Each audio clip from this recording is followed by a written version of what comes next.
In today's video, I'm going to show you how to edit in Chrome PDF quickly and easily using the built-in tools available right inside your browser. This is a super simple method if you just need to make a few changes, add marks, draw on a file, or save an updated copy without installing complicated software. If this tutorial helps you out, make sure to hit that like button and subscribe for more easy software tips just like this. Now, let's jump right in. First, open the PDF file in Google Chrome. You can do this by dragging the PDF into your Chrome browser or by right-clicking the file and choosing to open it with Chrome. Once the PDF loads, you'll see it displayed directly in the browser window.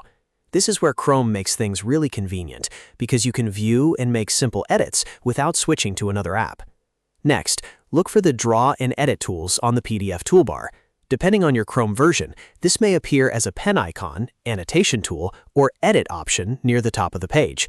Click that tool to start editing the PDF.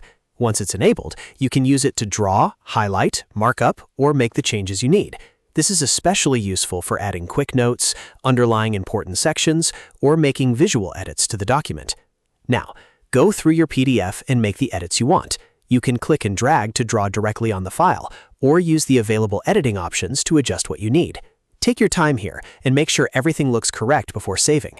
Since this is a browser-based method, it's best for simple edits rather than full document redesigns, but for quick changes, it works very well. When you're finished editing, click Download. This will save the updated PDF to your computer with all of your changes included.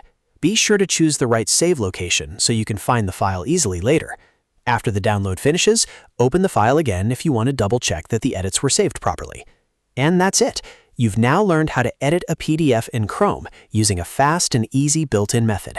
No extra software, no complicated setup, just a simple way to make quick changes and save your file. If this video helped, please give it a thumbs up and subscribe for more step-by-step tutorials like this. Thanks for watching, and I'll see you in the next one.